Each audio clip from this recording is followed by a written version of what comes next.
Harry grew up round palaces, and obviously his expectations rather more grand than mine, But Harry is not the sharpest tool in the toolbox. And sometimes things he says seem very off the cuff and not thought through properly. Prince Harry allegedly stood at a party in California, surrounded by people he barely knew, and confessed what the rest of us figured out years ago. He was played, he was tricked, he was, in his own words according to insiders, completely catfished by the woman he married. And now he wants out, but the woman who supposedly deceived him has no intention of making that easy. Let me be clear about what we are dealing with here. According to reports emerging from Chef José Andrés' book launch party, Prince Harry was overheard unburdening himself to near strangers about the collapse of his marriage. Not in hushed whispers to trusted confidants, but openly, visibly distressed to people he barely knew. The details allegedly spilling out are explosive. Harry reportedly feels he was manipulated from the very beginning. He regrets saying "I do." He claims he would never have looked twice at Meghan Markle if someone he trusted had not vouched for her character. And he named that person specifically, which we will get to in a moment. What strikes me about this situation is the sheer desperation it reveals. This is a man who once stood beside Oprah Winfrey and lectured the world about his family being trapped in an institution they could not escape. He positioned himself as the enlightened prince who broke free, who married for love while implying nobody else in his family had, who saw through the gilded cage while everyone else remained blind. Now he allegedly finds himself at parties confiding to strangers that he cannot stand the woman he married, that they cannot even have a conversation without it devolving into a screaming match, that he is stuck in a situation he does not know how to escape.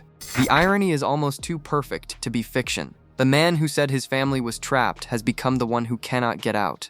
The fairy tale that was sold to millions of viewers, the romantic story of a prince falling for an American actress who supposedly had no idea who he was, has apparently crumbled into something far uglier than the institution he fled. From where I am standing, this was predictable. Everyone who paid attention saw the warning signs. The Queen warned him, William warned him. His own father reportedly brought files and expressed concerns, and Harry dismissed all of it, choosing instead to believe the woman crying that everyone was lying about her. Now, years later, he is allegedly admitting to strangers at a party that he was deceived. The question is whether he is finally seeing clearly, or whether this is just another chapter in a pattern of Harry refusing to take responsibility for his own choices. One of the most striking claims emerging from these reports centers on Princess Eugenie. According to insiders present at the José Andrés book launch, Harry specifically blamed his cousin for vouching for Meghan's character in ways that gave her credibility he now believes she did not deserve. The allegation is that Eugenie's endorsement was the deciding factor. Without it, Harry reportedly said, he would not have even looked at Meghan because she was not even his type. This detail is fascinating for several reasons. We know from various accounts over the years that Harry has a type, and it traditionally has not been someone with Meghan's background or presentation. The women he dated before Meghan fit a certain pattern, and she did not match it. But Eugenie's endorsement allegedly changed the calculation.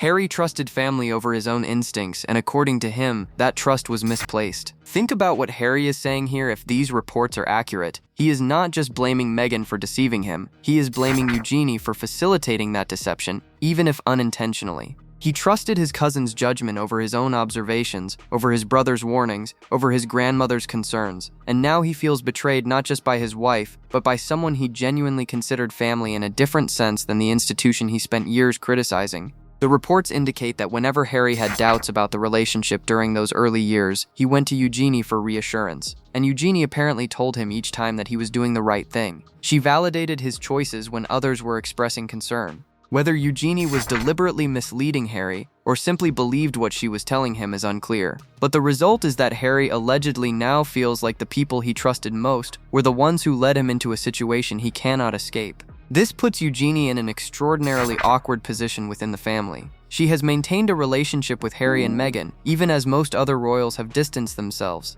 She attended their wedding. She visited them in California. She has been one of the few bridges between the Sussexes and the rest of the family. And now Harry is reportedly telling people at parties that Eugenie is partly responsible for his disastrous marriage. The way I see it, this is Harry doing what Harry has always done, finding someone else to blame for the consequences of his own decisions. The way Meghan allegedly engineered her connection to Harry reveals someone who understood exactly what she was doing. During their engagement interview, she sold the world a story of innocent romance. She claimed she did not know much about him because Americans do not grow up with the same understanding of the royal family. She said the only question she asked before agreeing to the date was whether he was nice. She presented herself as charmingly clueless about who Prince Harry actually was, but the reality appears far more calculated. Meghan herself revealed during the Netflix documentary that she asked to see Harry's Instagram feed before agreeing to meet him. This was not his public presence but his private account, the one he shared with only a handful of people.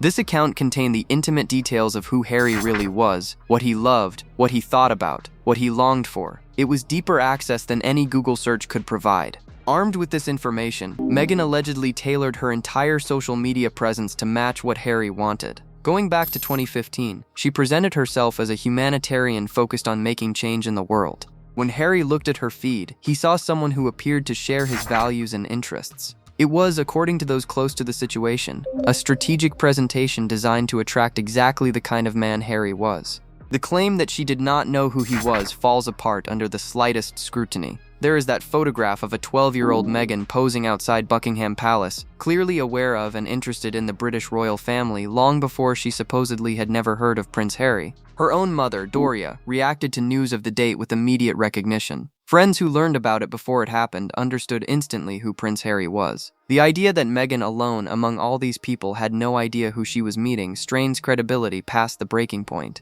What we are seeing, if these reports are accurate, is the unraveling of a narrative that was carefully constructed from the beginning. The love story was always a production. The clueless American act was always a performance. And Harry, who fancied himself more perceptive than his trapped family, walked directly into a situation that was designed specifically to capture him. And he famously said on Oprah Winfrey, they're trapped, I saw and I was able to escape.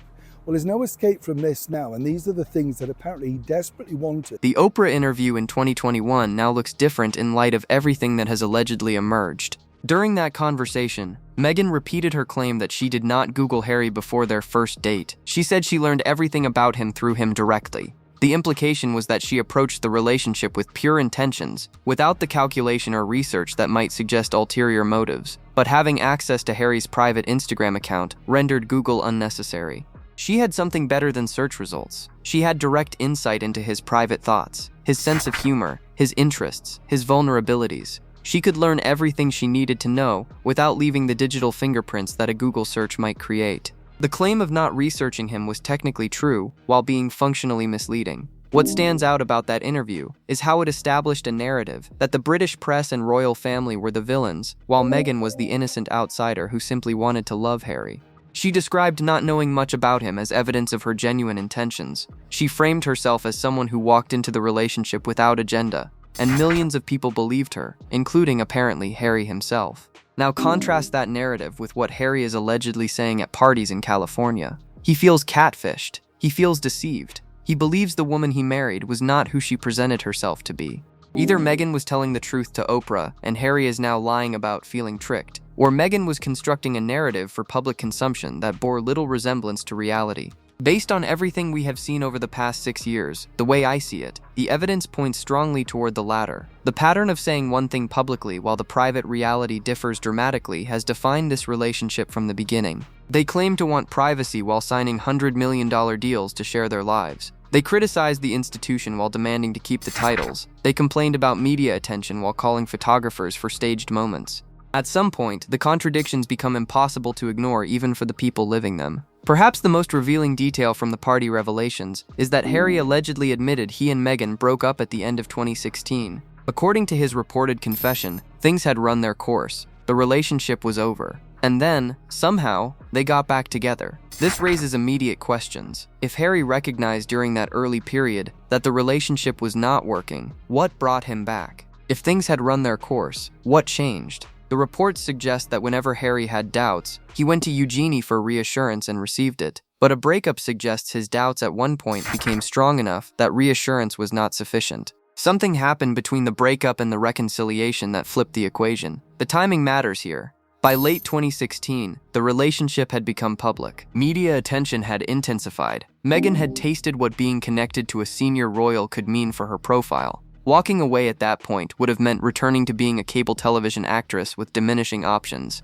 Staying meant the trajectory toward becoming a duchess, toward Netflix deals and magazine covers and global recognition. From where I am standing, the reconciliation looks less like renewed romance and more like renewed opportunity. Whatever brought them back together after Harry thought things had run their course clearly was not sufficient to build a lasting partnership. We are now watching the consequences of a relationship that should have ended in 2016 playing out in the most public and painful way possible. The divorce negotiations, if the reports are accurate, have become a standoff that reveals exactly what this relationship was about all along. Meghan is allegedly refusing to sign any documents unless Harry can guarantee her specific conditions. According to insiders, she wants permanent use of the royal title. She reportedly wants hundreds of millions of dollars in settlement. She is allegedly using the children as use because they officially reside in California, meaning Harry needs her permission to relocate them. Think about those demands for a moment. The title she has done nothing to earn through service, the one she has arguably tarnished through her public attacks on the institution that granted it, she wants guaranteed forever. The hundreds of millions she is reportedly demanding for a marriage that lasted a handful of years would represent one of the largest celebrity divorce settlements in history.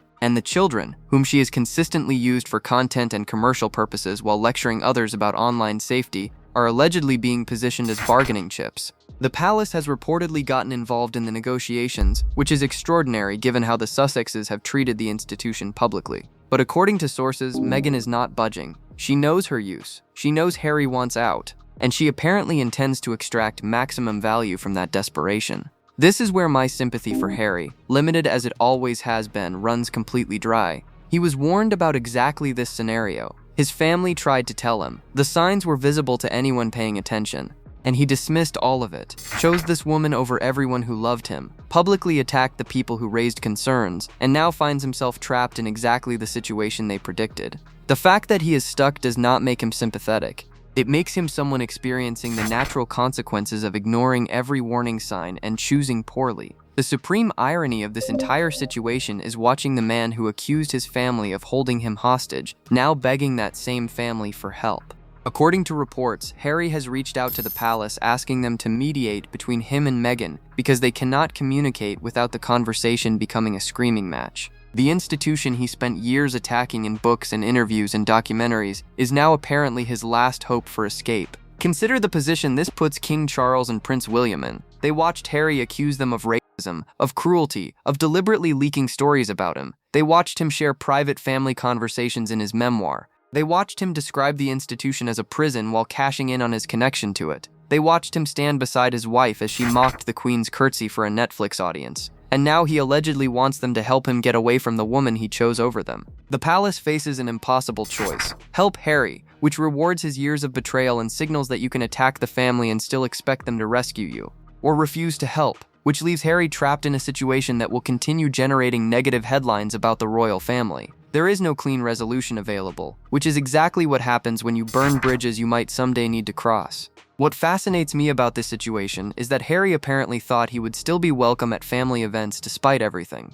Neil Sean reported that Harry genuinely believed he would receive an invitation to Peter Phillips's wedding. He wanted that invitation not just for the event itself, but as an excuse to return to the United Kingdom. The fact that he needed an excuse suggests he understands on some level that simply showing up would be awkward or unwelcome. But he apparently did not understand that the invitation would not come at all. The rumors about the Montecito mansion potentially being sold quietly tell you everything you need to know about where this story is heading. When Harry and Meghan purchased that estate in 2020, it was positioned as their forever home, the place where they would build their new life, the California dream made manifest, the backdrop for everything that was supposed to follow.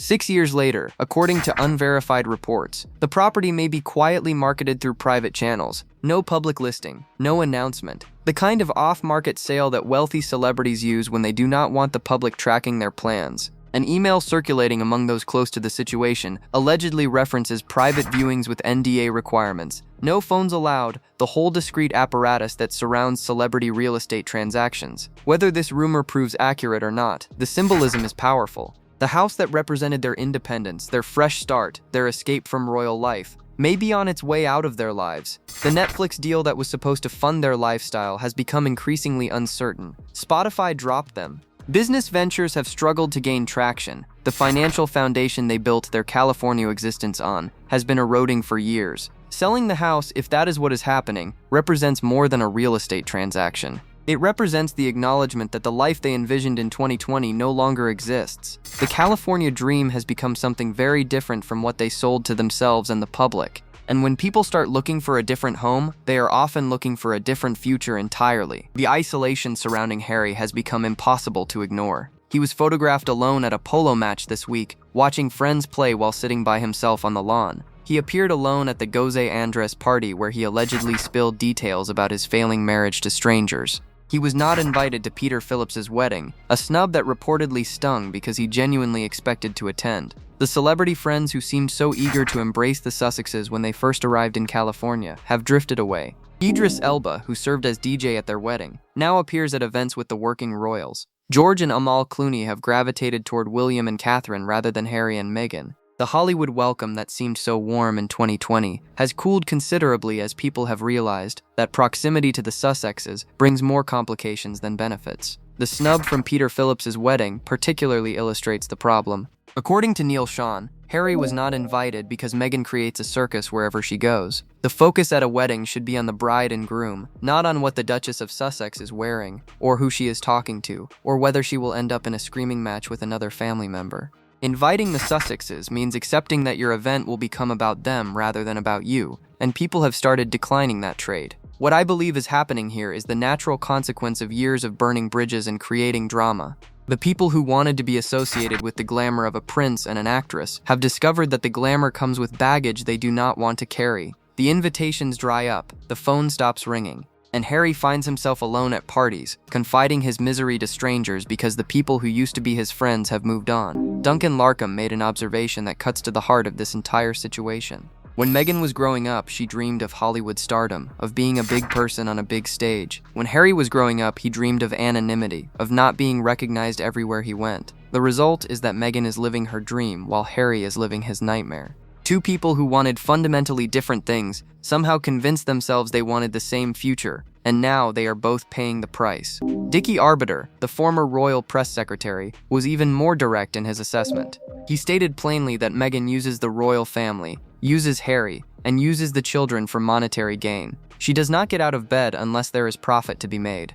The children are not protected despite her speeches about online safety. They are assets to be deployed when a commercial opportunity presents itself. The husband is not a partner but a prop, useful for the credibility his royal blood provides. The commercial exploitation of those children deserves particular scrutiny. Meghan has featured them in content designed to sell products. She has included their images in promotional material. She has used their existence to drive traffic to her ventures, all while lecturing the world about protecting children online. The hypocrisy is breathtaking, and the fact that Harry apparently finds this uncomfortable but cannot stop it tells you everything about the power active in that marriage. Two people living different dreams cannot build a shared life. Harry wanted peace and anonymity. Meghan wanted fame and influence. Those desires are fundamentally incompatible, and no amount of California sunshine or mansion square footage can bridge that gap. The reports about Harry's alleged drug use escalating paint a picture of a man in freefall. Whether those specific claims prove accurate or not, the pattern of someone drowning while everyone watches is unmistakable. He looks visibly unhappy in recent photographs. He appears at events alone, without the family he supposedly sacrificed everything to build. He allegedly confides his misery to strangers because the people closest to him either cannot help or are the source of his problems.